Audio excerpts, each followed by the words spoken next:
Jam me kolegun Rusa në këto momente, Arsen, të përshëndes. Në pritje të këtij komunikimi së bashku pata një komunikim tjetër nga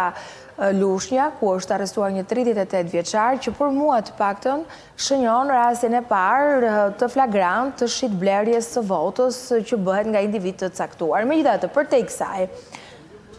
fokusi është edhe tek zyra, tek individët, tek prokurorët, tek prokuroria e posaçme. Çfarë ne dim deri më tani për mënyrën se si do të funksionojë kjo strukturë? Qelja zyrtare e fushatës elektorale nga majoranca dhe opozita ka bërë që edhe SPAK tashmë të çelë zyrtarisht praninë e tij në terren, pranë shtabeve elektorale, me agent infiltruar, me kontroll të mitingjeve, por gjithashtu edhe të sistemit bankar, financave dhe financimit të fushatës elektorale. Informacionet janë duke u monitoruar në terren me grupet e agentëve të hetimit financiar, byros kombëtare të hetimit, por edhe me prokurorët. Në fakt, gjithçka ka nisur nga Fieri, ku kreu i SPAK ka bërë një takim në praninë e dy vargësve të tij, Sotir Klapi dhe Klodian Bravo, me prokurorinë dhe policinë e Fierit, nga ku duket se ka ardhur dhe rezultati i parë. Një shtetas i proceduar penalisht dhe arrestuar në kushte e flagrancës, nuk dihet me informacion të mbledhur nga agentët apo pas një denoncimi, marrja e kartës së identitetit kundrejt një shpërblimi apo premtimet për punësim dhe pagimi i borxheve apo dhënia e parave janë ndër ato vepra kriminale të cilat janë përfshirë në krime zgjedhore. Sipas kategorisë, ky premtim ose kjo vepër penale e konsumuar në qytetin e Lushnjës i përket prokurorisë së jurisdiksionit të rrethit gjyqësor Fier, ndërsa nëse do të ketë për vlera më të mëdha, atëherë do të jetë SPAK, nëse do të ketë grupe kriminale që do të përfshihen në fushatë apo do të financojnë fushatët apo kandidatët, sërish do të jenë pjesë e SPAK. Pas Fierit pritet që SPAK të zbarkojë në Elbasan, Korçë, Durrës e kështu me radhë në të 12 qarqet e vendit, ndërsa strategjia për integritetin e zgjedhjeve 2025 tashmë është funksionale edhe mendime e partnerëve, siç ishte ajo më e fundit OSB-u DIR me suportin teknik për të patur mundësinë e printerit dhe skanerit në terren teksa do të jenë agentët. Ndërsa sot pritet që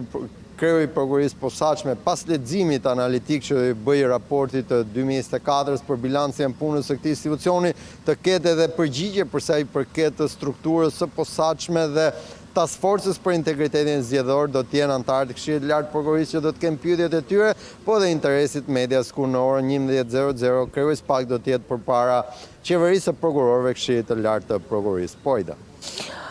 Ne dim saktësisht, Arsen, si funksionojnë këto zyra në qarqe të SPAK-ut dhe kush është bashkëpunimi me institucionet e tjera, me policinë, janë agentët e BKH-s, si funksionon?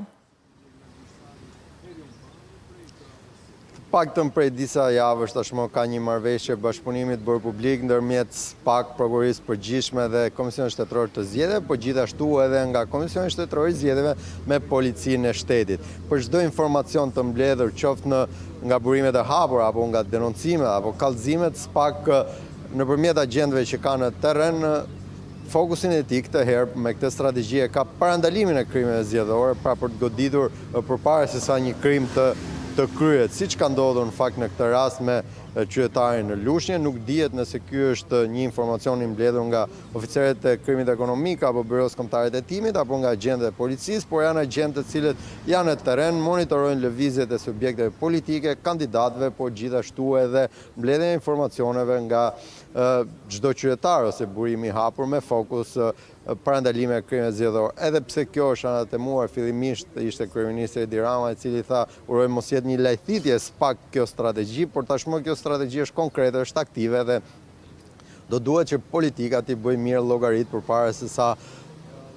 ndoshta jo, por nëse do të shkel ligjin ndonjë prej kandidatëve apo subjekteve politike të përballet edhe me SPAK për sa i përket hetimit të krimeve zgjedhore. Informacionet po ashtu mund t'i mbledh si SPAK, por edhe policia, prokuroritë e rretheve, dhe Komisioni Shtetëror i Zgjedhjeve nëpërmjet denoncimeve online, nëpërmjet numrit të telefonit që është publik, por edhe emailit, por nga ana tjetër edhe kallëzimet nuk kanë munguar. Partia Demokratike ka bërë një numër të konsiderueshëm denoncimesh deri në këto momente, po ashtu edhe majoranca ka bërë denoncimet e saj, për cilat ne kemi kërkuar një informacion në SPAK se në çfarë faze ndodhen, dhe ajo çka kemi mundur të mësojmë edhe nëpërmjet mikrofonit të MCN Live bëhet fjalë për afro 20 denoncime të cilat struktura e posaçme dhe task forca për integritetin e zgjedhjeve 2025 në SPAK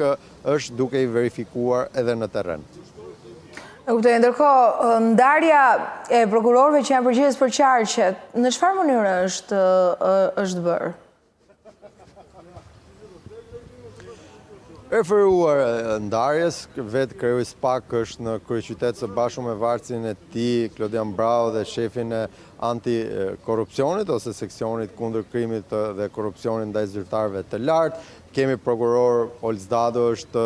monitoron qarkun e Elbasanit, ndërsa prokurorët e tjerë, Bear Dibra për shembull është në Dibër, është bërë sipas një shorti elektronik pranë prokurisë posaçme, nuk është se ka pasur një përzgjedhje krajnore ose një përzgjedhje për sa i përket në këtë qartë unë mund të shkoj. Por gjithsesi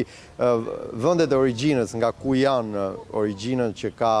secili prej 20 prokurorëve të SPAK është shmangur për të përjashtuar edhe konfliktin e interesit ose njohjet që mund të kenë me terrenin, pasi shumica e prokurorëve, shumë pak prej tyre janë banor apo rezident janë thuajse të gjithë, po banor me origjinë nga qyteti i Tiranës, pjesa më e madhe e tyre vijnë nga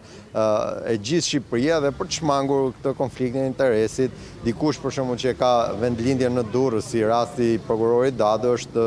caktuar në Elbasan, ose dikush që e kanë Shkodër është caktuar në Korçë, por është një